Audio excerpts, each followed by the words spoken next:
Olá pessoal, sejam bem-vindos à disciplina de Contabilidade Avançada. Eu sou a professora Riviane Belchior e a nossa aula de hoje, o nosso vídeo de hoje, ele contempla as unidades de número 1 e as unidades de número 2. Os assuntos que serão trabalhados, ou abordados aqui, será a consolidação das demonstrações contábeis, diferenças entre algumas delas, procuramos aqui contemplar as principais, as mais utilizadas, e o último assunto refere-se à unidade número 2, onde nós falaremos um pouquinho sobre lucros, investimentos, ágio e deságio. Para dar um norte nesses assuntos, nós preparamos esse material, tá? Que ele vai ficar como material complementar, onde você pode acessar posteriormente, ele vai ter lá o link e fica aí como um material auxiliar para vocês. Antes da gente falar um pouquinho sobre as demonstrações contábeis, apresentar para vocês as mais utilizadas, a gente vai falar um pouquinho sobre a importância da contabilidade na atual gestão empresarial. Então, assim, professora, por que é tão importante, utilizar as informações que foram escrituradas nessas demonstrações contábeis e qual o papel, qual a importância, tá certo? Da consulta, da busca por essas informações na gestão empresarial. Então, nós dizemos, pessoal, que hoje, nós temos um novo perfil de profissional contábil. Hoje, o perfil do profissional da contabilidade, ele tem só, que recolher esses dados, anotar, escriturar esses dados, tá certo? Ter esses dados em mão, mas também, em mãos, mas também utilizá-los da melhor forma possível, assessorando, contemplando, informando, comunicando, fazendo o empresário ele enxergar qual a melhor opção. Ou seja, ele tem que estar sempre antenado na norma, na legislação, também para recolhimento, para a questão do fisco, mas também hoje ele tem um papel mais importante, mais preponderante, de assessorar o empresário, o investidor, o sócio majoritário, o CEO, nas tomadas de decisões. Então, e isso é um papel importante, requer muitos esforços, bastante, mas nós temos um grande aliado, nessa busca pela competitividade, na agregação de valor do nosso serviço, do nosso produto. E essa nossa parceria, ela está muito estreita com a tecnologia. Então, devido ao desenvolvimento tecnológico, o crescimento das organizações, a complexibilidade, gente, do ambiente econômico, tudo isso tem dificultado o entendimento e a gestão. A consequência natural do processo é a necessidade, cada vez maior de informações, tá? Que auxiliem os gestores nas tomadas de decisões. Para ser gerenciada de forma eficaz, uma empresa ela precisa de um sistema de geração de informações. Já ouviram falar do SIG?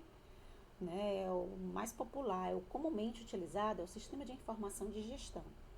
Nós temos aí o Balance Scorecard, que é um dos mais utilizados, na questão do assessoramento de todas as áreas da organização, onde ele sai recolhendo os dados, tá certo? Prospectando as informações de todas as áreas funcionais e transformando isso, mistificando, isso em relatórios que traduzem todos esses dados. Então, ele trabalha, Então, ele faz toda essa mineração de dados e ele estratifica isso em forma de relatórios, planilhas, gráficos, figuras, da forma como for mais fácil o entendimento, a apresentação, Ou seja, acompanhamento, tudo isso, tá certo? Voltado para a gestão eficaz.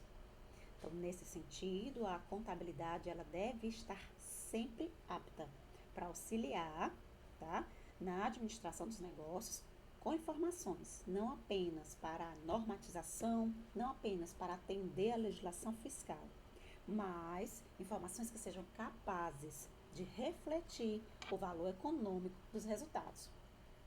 Dizemos também que a contabilidade ela é alimentada diariamente pelas transações realizadas na empresa, sendo considerada um sistema de informação indispensável à gestão. Então, não tem como gerir nada, nenhum tipo de negócio, se a gente não tiver ali uma contabilidade em dias do nosso lado, certo? Onde é que entram as demonstrações contábeis, professora? Agora, né? As demonstrações contábeis é o local onde nós guardamos todas essas informações, certo? O objetivo principal dela, tá certo? É construir uma base de dados, onde cada tipo de demonstração ela tem um viés, né? É um estudo sobre um determinado assunto. Ou seja, o conjunto desses relatórios, eles são indispensáveis quando se trata da gestão, da parte gerencial das organizações. Então, o que é que nós dissemos aí para você? Que as demonstrações contábeis, elas são parte integrantes do conjunto de informações financeiras. Né? Elas são fundamentais para que as organizações, sócios ou novos investidores possam tomar suas decisões. Por meio desses demonstrativos, tá? É possível conseguir um financiamento no banco, eles mostram se a empresa pode ou não arcar com essa dívida, também eles apresentam a questão da situação patrimonial, caso né, você como investidor está querendo fazer a aquisição dessas ações, basta consultar balanço patrimonial, por exemplo, para saber a questão do endividamento, tá certo? Se ela está apta ou não a receber o teu recurso, certo? Além disso, são formuladas para entender não somente, para atender, aliás, não somente o fisco, mas também usuários internos e externos, podendo ser leigos ou não. Por quê? Porque nós temos uma área da contabilidade, que é a contabilidade gerencial, onde ela traduz essas informações. Porque algumas dessas informações que vamos ver aqui nas demonstrações contábeis, elas têm que ter um conhecimento técnico para que elas possam ser interpretadas. Porém, contudo, tá? A contabilidade gerencial, ela está aí para isso, como o próprio nome diz, né? Gerencial, para gerenciar as demais áreas. Então, nós chamamos ela de macro das contabilidades, porque ela contempla todas as áreas. Só que o grande barato dessa área, né, da contabilidade gerencial, é que ela atende aos usuários, sejam eles internos ou externos, sejam do operacional, do tático, do estratégico, certo? Então, ela faz acontecer, ela faz a informação chegar aonde é devido, certo? E ele diz aí, ó, por isso, né, há necessidade de uma linguagem muito clara e muito objetiva na hora de registrar essas informações, esses dados, ok? Então, as demonstrações contábeis, elas também refletem os resultados da atuação da gestão, fazendo uma espécie de prestação de contas. Então, as informações sobre a posição patrimonial e financeira são fornecidas principalmente pelo balanço patrimonial, o famoso BP, enquanto que o desempenho da empresa é basicamente pela DRE. Ou seja, nós temos tipos de informações que elas estão, né? Nós temos dois grandes grupos, como vocês sabem, grupo de contas patrimoniais e grupo de contas de resultado. Então, são os dois grandes principais grupos de contas, né? E, paralelo a isso, nós temos dentro de cada grupo uma espécie de subgrupos, certo? Então, por exemplo, no primeiro demonstrativo que nós vamos falar é o balanço patrimonial. Acerca das contas patrimoniais, nós temos aí demonstração de mutações do patrimônio líquido, demonstrações de valor adicionado, como forma complementar, nós temos aí as notas explicativas para, por exemplo, exemplificar ou comentar ou expressar valores adicionais a esses ativos, né, valores aos passivos, tá certo? Tanto para mais como para menos. E questão de resultados, nós temos a DRE, nós temos a demonstração do resultado abrangente, nós temos demonstração de fluxo de caixa, demonstração do valor adicionado, certo? Então, para cada área, nós temos um tipo de demonstração financeira. Como falamos, a primeira delas é o balanço patrimonial, é a demonstração que ela evidencia qualitativa e quantitativamente, em determinada data, a posição do patrimônio. Qualitativamente, ou seja, grupos e subgrupos, se é ativo, passivo, se é de curto prazo, longo prazo, circulante ou não. E quantitativamente é o valor monetário propriamente dito. Então, eu tenho um rol de aplicações, ou seja, bens e direitos, um valor de 1,5 milhão. Então, quantitativamente, em números, quanto é que vale? Qualitativamente, certo, mas isso são distribuídos de que maneira? Ok? Então, o balanço patrimonial, ele é constituído, como acabamos de falar, pelo ativo passivo e pelo patrimônio líquido. Ativo compreende bens e direitos e recursos controlados pela entidade, capazes de gerar benefícios econômicos futuros, originados de eventos ocorridos. Ou seja, o ativo é a aplicabilidade das origens de recursos que entraram por onde na organização? Contas do passivo, certo? Na verdade, nós temos duas grandes origens, que são os passivos, capital de terceiros, e o patrimônio líquido, que é o capital próprio, certo? Então, como diz aí nosso tópico seguinte, que onde o passivo ele compreende a origem de recursos representado por obrigações com terceiros, resultante de eventos ocorridos que exigirão ativos para a sua liquidação. Patrimônio líquido compreende recursos próprios, tá? Onde o seu valor é a diferença positiva entre o valor do ativo e o valor do passivo. Quando o valor do passivo for maior que o ativo, ou seja, quando as origens forem maior do que as aplicações, nós temos aí dizendo que nós temos um passivo a descoberto, ou seja, como nós comumente falamos que o passivo ele representa, né, a questão das obrigações ou para com terceiros ou para com os sócios, dizemos que nós temos aí uma situação líquida desfavorável ou deficitária. Por quê? Porque nem que eu transforme todas as minhas aplicações em recursos, eu não consigo sanar as minhas dívidas com os investidores, sejam próprios ou de terceiros. E, portanto, a expressão patrimônio líquido deve ser substituída por passivo a descoberto quando o passivo for maior que o ativo. Quando for o contrário, professor, o ativo maior que o passivo, então tá tudo beleza. Eu consigo sanar todas as minhas dívidas no passivo e eu ainda tenho sobra. Ou seja, situação líquida patrimonial, superavitária. Certo? Também temos a terceira situação líquida patrimonial, é quando o ativo ele é igual ao passivo. Aí nós temos situação líquida nula, ou seja, não contraiu dívidas, mas em compensação, tá tudo pago, certo? Exemplozinho de balanço patrimonial, tá aí, ó, ativo, bens e direitos, tá? Paralelamente, nós temos o passivo com terceiros, patrimônio líquido, obrigações com a empresa. Lembrando que a coluna do ativo, ela tem que bater com o valor do passivo, por isso que o símbolo da contabilidade, ele remete a uma balança. Porque se entrou recurso através do passivo, seja com terceiros ou empresa, né, obrigações com a empresa, todo esse recurso ele tem que estar aplicado aonde? No ativo. Então, a coluninha do passivo tem que ser igual à coluninha do ativo. Ok? A DRE, demonstração de resultado de um exercício. Antes da gente falar sobre a demonstração que mensura, né, que apresenta, a gente vai falar um pouquinho sobre o que é essa apuração de resultado. Nada mais é do que o cruzamento, né, entre tudo que entrou, tudo que saiu. Receita versus gastos. O objetivo disso é determinar o resultado líquido da organização por um período. Quando esse resultado ele é positivo, nós dizemos que a empresa operou com lucro. Quando é negativo, significa que ela teve um prejuízo. A DRE ela evidencia esse resultado dentro de um determinado período, observando que o princípio de competência é o adotado convencionalmente para registro de todas essas contas, tá?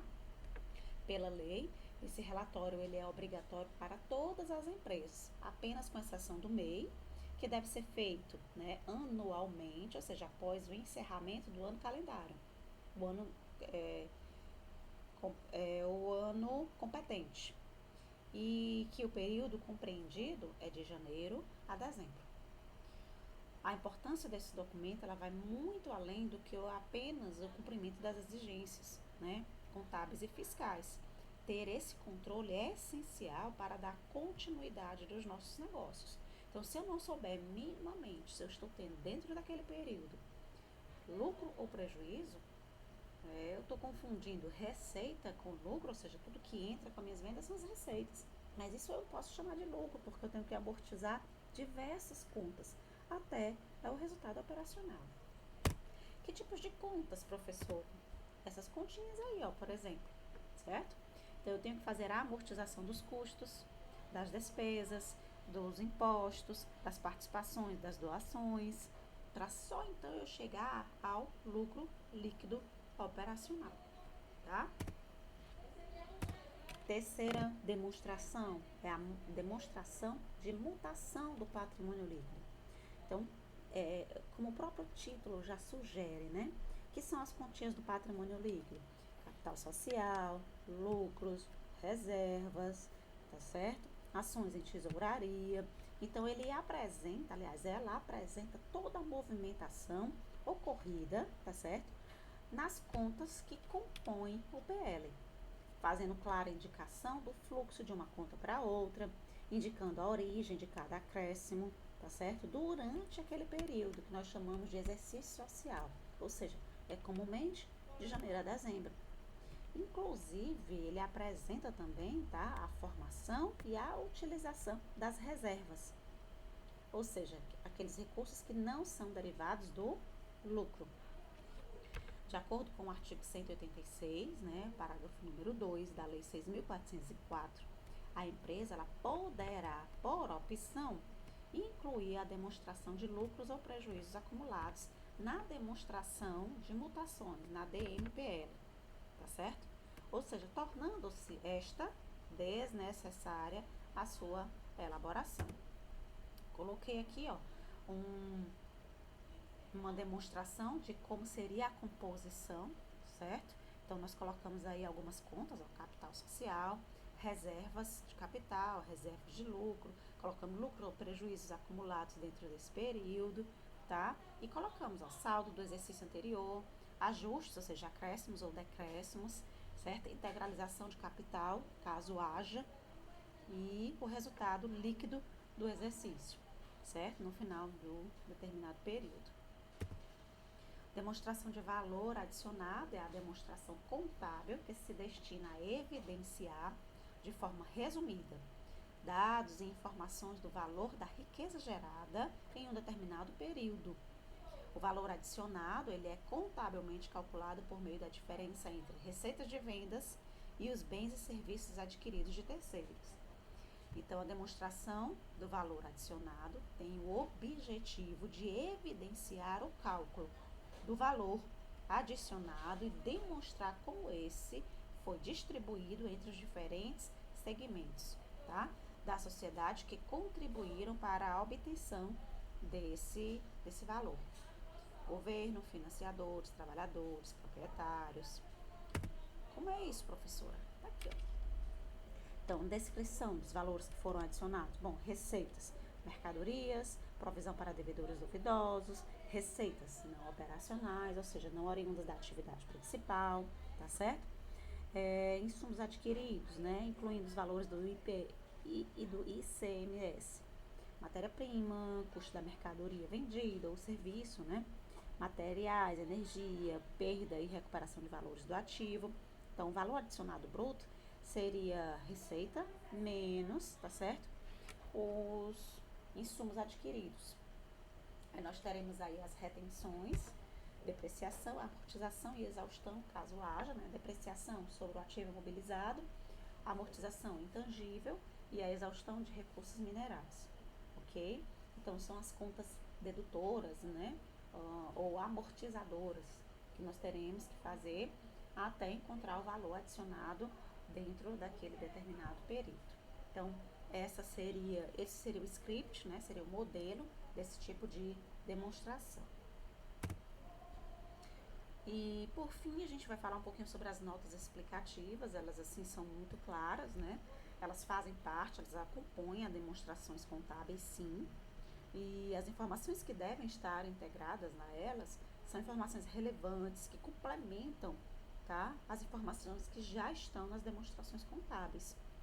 E são aquelas que não são suficientemente evidenciadas ou constantemente, né, nas demonstrações, não constam propriamente ditas.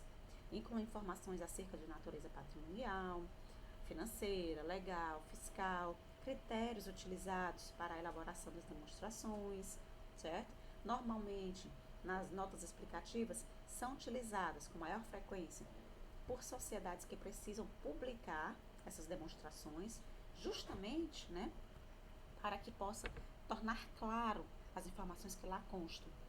Então, isso deve ser feito conforme cita aí o artigo 176 da Lei 6.404/76, que é a lei que rege, né, a contabilidade geral, ok? Então, são informações relevantes, tanto quanto qualitativamente, acerca dos dados evidenciados. Então, demonstrações contábeis, né? Falamos aí agora há pouco. Balanço, DRE, demonstração, né, de lucros ou prejuízos acumulados, mutações do patrimônio líquido, fluxo de caixa, valor adicionado, notas explicativas. Então, colocamos aí um script para você saber, né, quem é obrigado e a quem fica facultativo, certo? A apresentação dessas informações. Consolidação das demonstrações contábeis. Professora, quando que isso acontece, tá? E qual é a importância disso? Bom, a consolidação, né, ou seja, a junção, são demonstrações financeiras combinadas de uma empresa, de um grupo, tá? Facilita a avaliação geral dessas empresas, ao invés de somente a posição de uma delas. Então, quando eu faço a consolidação, eu sei a situação patrimonial, financeira, econômica do grupo Uniateneu.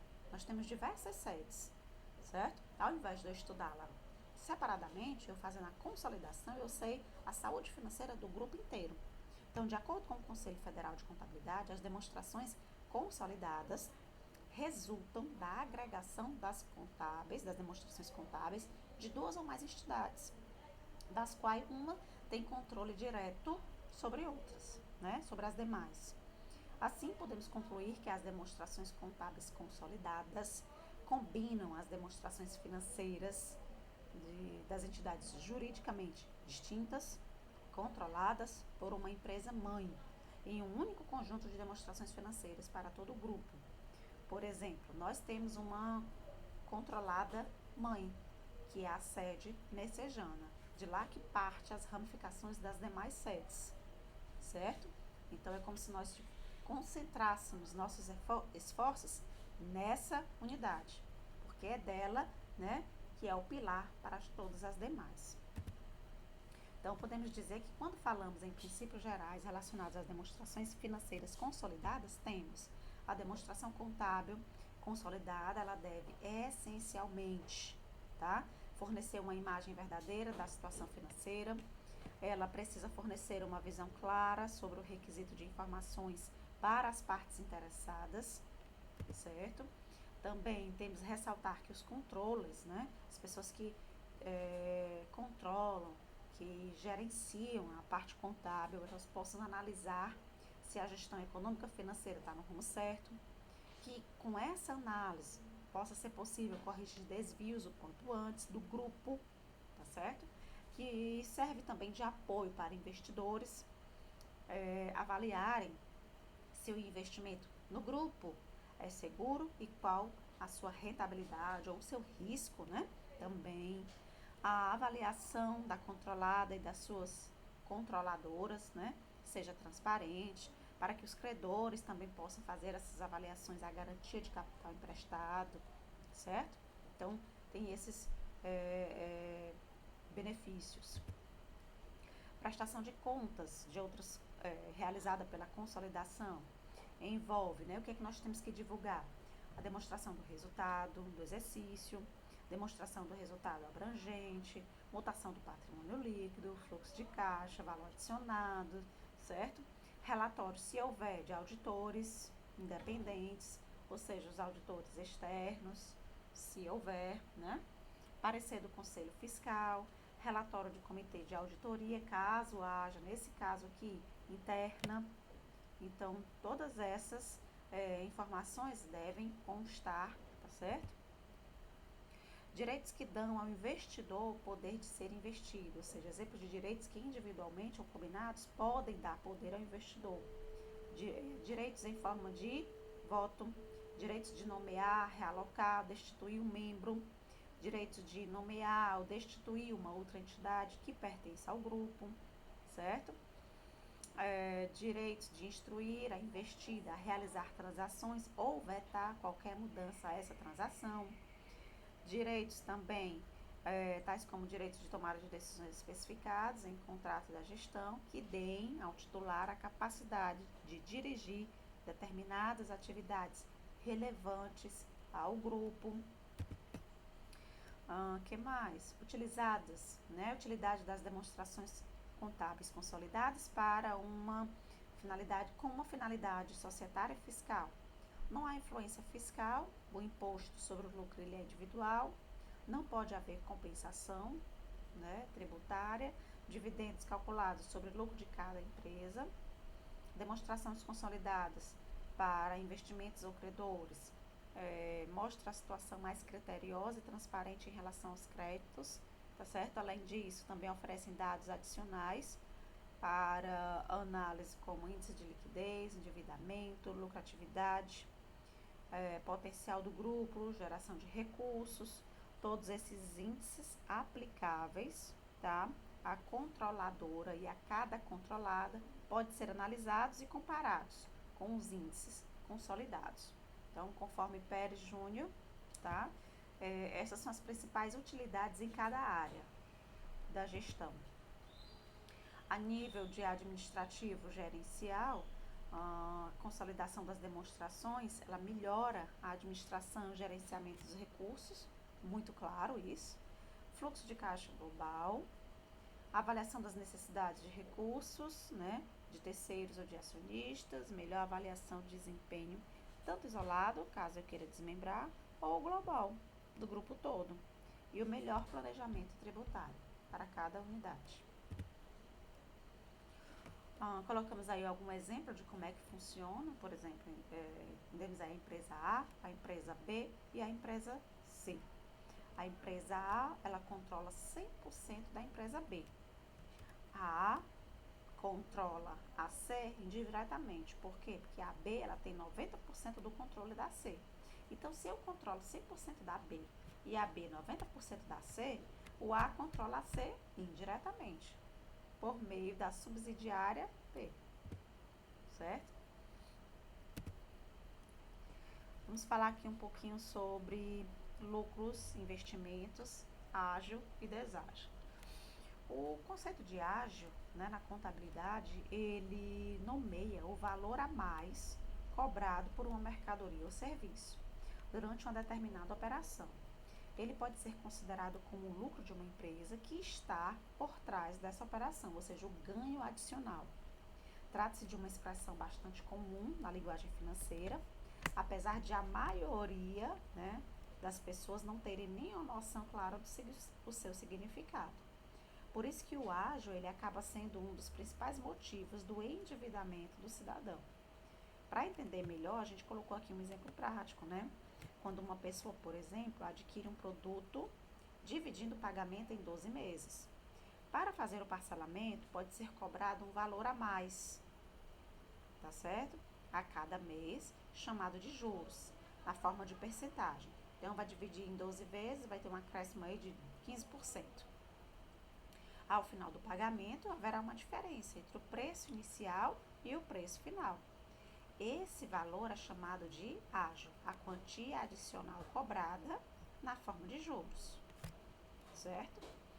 Quando for a menos, professora, aí a diferença, a menor, é chamada de deságio. Trata-se do oposto, é a diferença entre a quantidade de dinheiro pago, né, e o preço nominal, valor de face do ativo. Isso acontece quando o valor pago é menor no momento da aquisição. A consequência de uma operação com deságio é que na rentabilidade dessa compra será mais alta. Afinal, ela foi feita com preços e melhores condições, certo? Aí coloquei para vocês alguns exemplos, né, de ágio e deságio, para entender melhor como esses valores são descontados, né, ou incorporados. O primeiro exemplo diz respeito à fatura de um cartão de crédito, onde o fechamento da fatura é feito alguns dias antes do vencimento. Do vencimento, do pagamento, portanto, é possível que no mês subsequente haja cobrado uma diferença para mais ou para menos.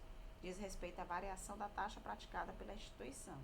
Isso ocorre principalmente quando há compras feitas no exterior, que é à medida em que forem fechadas a fatura, 10 dias para frente, ela é fechada no dia, tá certo? Aliás, ela é fechada no valor da moeda corrente do dia do fechamento da fatura. Então, quando eu comprei há 15, 20 dias atrás, o dólar, por exemplo, estava a um valor. Daqui a 20 dias, quando a minha fatura for fechada ou encerrada, o dólar vai estar um outro valor. E será por esse valor que vai ser calculada a minha compra, certo? Então, quando for para mais, vai ser ágio. Quando for para menos, ou seja, houve uma queda no dólar. Pode acontecer? Pode. Então, houve um deságio. A diferença do valor entre o que eu paguei sobre o valor de aquisição, tá? Questão de investimentos. Bom, o que são investimentos? É tudo aquilo que nós empregamos, dizemos assim, de capital no presente para ter uma rentabilidade daquilo ou sobre aquilo no futuro. Eles representam a aplicação de recursos disponíveis nas contas do ativo. Esses recursos, eles podem ser financeiros ou não.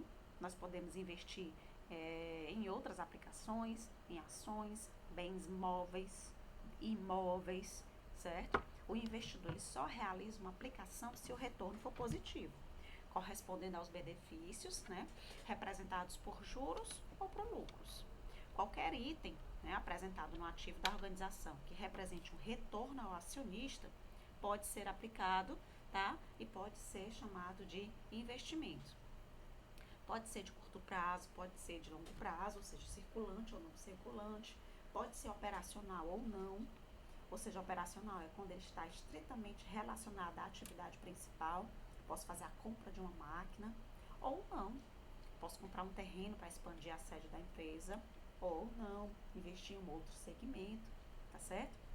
Então, os investimentos, eles podem ser temporários, caso a organização não tenha interesse em preservá-los, como parte das suas atividades, se desfazendo dele em um outro momento, mais adiante, né? Outro tipo de investimento, acabamos de falar, que reflete a participação societária da empresa, na empresa coligada ou controlada. Então, nós temos diversos tipos de investimentos. O que é que caracteriza o investimento? Tá certo? Eu volto para a primeira frase desse slide. Representa uma aplicação de recurso, onde a rentabilidade sobre essa aplicação, ela vem no futuro, certo? E todas essas contas, onde é que elas estão? No ativo da organização. Então, são conceitos, né, bastante assim pincelados, mas sobre esses assuntos você pode estar aprofundando, lendo a unidade de número 1 e a unidade número 2 do e-book que está disponível para você na disciplina de contabilidade avançada. Qualquer dúvida, vocês podem estar procurando os tutores dessa disciplina, tá? E antes de encerrarmos, eu quero parabenizar você por ter escolhido a Uniateneu como parceira aí na tua carreira profissional. Desejo a todos bons estudos, pessoal, e até o próximo vídeo.